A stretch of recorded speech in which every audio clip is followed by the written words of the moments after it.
Welcome to the video on strategic planning culminating sheets for the Ridgemont FFA. Thus far, you've already began starting the strategic planning process where you evaluated the future state of the mission of your committee, as well as analyzed our current state of what we're currently doing, evaluated the drivers and restrainers in the process. So what's going to drive your committee's process forward? And what are those aspects that are going to restrain your committee? Now that you've evaluated those, then you have moved into the process of dividing your activities into categories. Off of those categories, you've created activities. We are now ready to begin the Ridgemont FFA culminating planning process. Each of you have already created your culminating sheet in your folder in Schoology.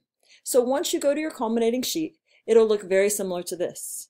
You will insert the name of your project, and as we go through this culminating sheet process, I'm going to ask you to pause the video many times so that you can go ahead and fill out the aspects that I'm speaking of, and then we'll come back together. We'll begin by making sure that you have the name of the project listed here clearly and specifically. The committee in charge should be listed at this point.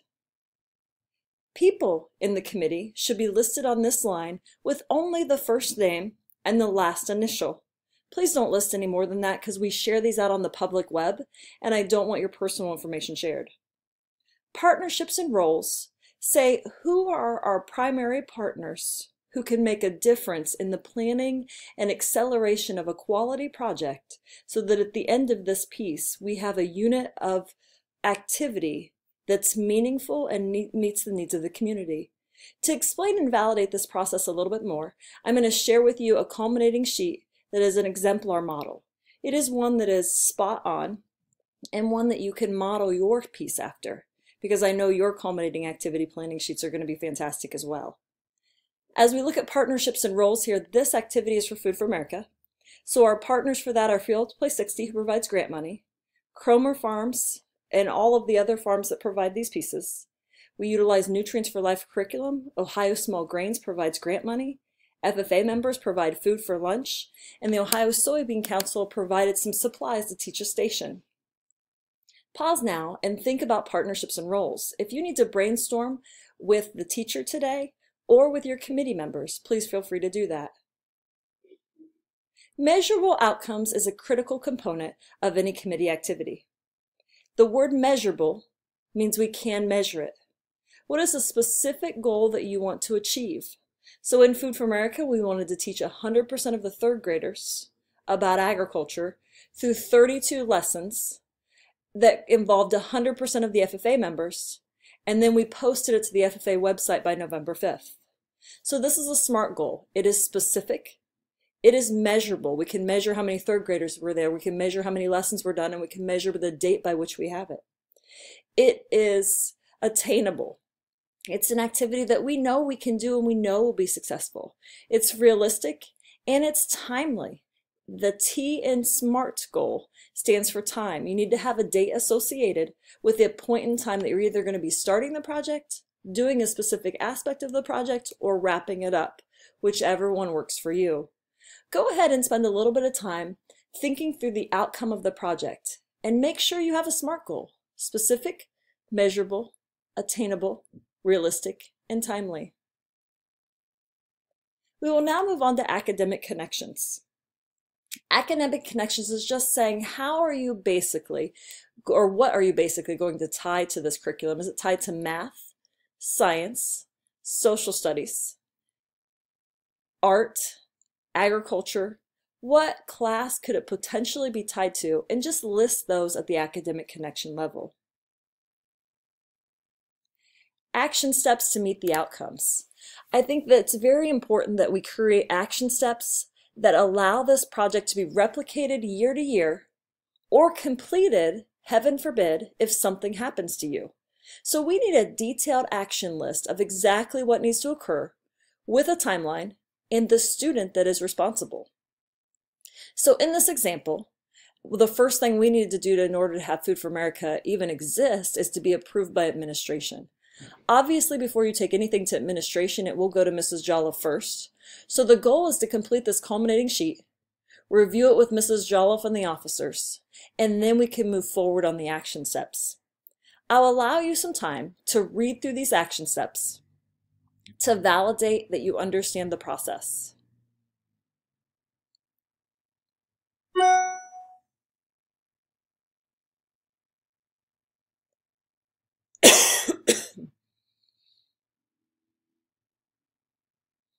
Once we've completed the action steps, it is important that we learn about progress monitoring. Progress monitoring is what allows us to really think through, how am I going to make sure I don't forget what I'm doing? I stay on a task and I stay on a timeline. Feel free to utilize these ideas that are written here in the progress monitoring tool. But more importantly, after we've validated your culminating sheet, we actually need to do these progress monitoring pieces. So if you're going to set some dates in your phone or on your Google Calendar, make sure that you have the access to set the alarm so that it comes up and reminds you. Prior to posting to the school calendar, please verify this with Mrs. Jolliffe and she will email the information forward. Utilize the committee planning sheet. We will meet on a monthly basis in your strategic planning committees so that you can think through, how do you complete each activity with fidelity and with accuracy. Take a moment and complete your progress monitoring while you pause this video. We're now ready to look at the evaluation and measurement tools. The way you're going to evaluate and measure these pieces are related to whatever goals you set here in the measurable outcome of the project. So if we had 100% of third graders, how are we going to measure that? We're just going to count third graders and make sure we have them all. If we have 32 lessons, we're going to evaluate how many lessons were taught. If they were created by 100% of FFA members, we're going to validate that 100% of the FFA members created them. And if they were posted to the web by November 5th, we're just going to cross-check that date. So all the evaluation and measurement tools say are how are you achieving the goals that you set above? How are you measuring the goals you set above?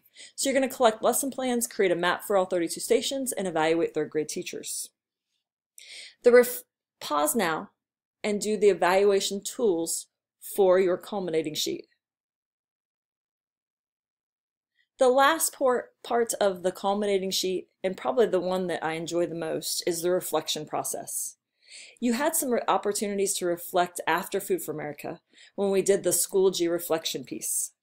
All I'm asking you to do at this point is think through, how are you going to get people to think about, or your committee to think about, how you grew from the process. The FFA's mission is to develop premier leadership, personal growth, and career success. So the reflection process should allow us to think back over how we've grown as individuals through this process and really think about how we help people to understand the purpose of every activity is to become a better human being. I have listed here for you some reflection tools. In this toolkit, you can pause and read through these. I'm going to slowly scroll through. However, you are welcome to pause the video and read some of these options for reflection pieces.